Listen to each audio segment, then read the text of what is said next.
कोलकाता में विपक्ष के नेता शुभेंदु अधिकारी ने ढलाई ब्रिज खुदीराम मेट्रो स्टेशन के पास से नरेंद्रपुर पुलिस स्टेशन तक निकाले गए विरोध मार्च में हिस्सा लिया। यह प्रोटेस्ट मार्च आनंदपुर इलाके में हुई और असमय मौतों के खिलाफ आयोजित किया गया था।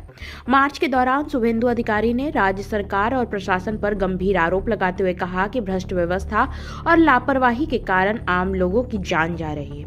उन्होंने घटना की निष्पक्ष जांच और जिम्मेदार अधिकारियों पर कड़ी कार्यवाही की मांग की है। प्रदर्शन में बड़ी संख्या में समर्थक और पार्टी कार्यकर्ता शामिल हुए। पूरे मार्ग में विरोध जताते हुए लोगों ने प्रशासन के खिलाफ नारेबाजी की और पीड़ित परिवारों को न्याय दिलाने की मांग दोहराई। देखिए हमारे संवाददाता प्रीति सिंह की रिपोर्ट।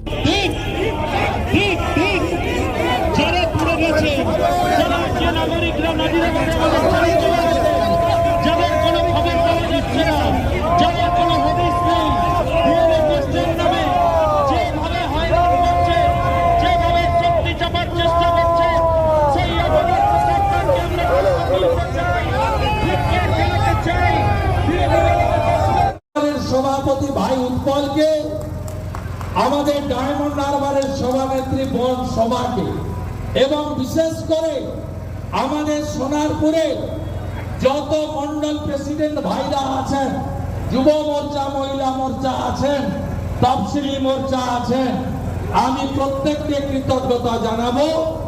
আপনারা কালকে এই হচ্ছে না অনেক বিভ্রান্তের মধ্যে কর্মীরা পড়েছেন।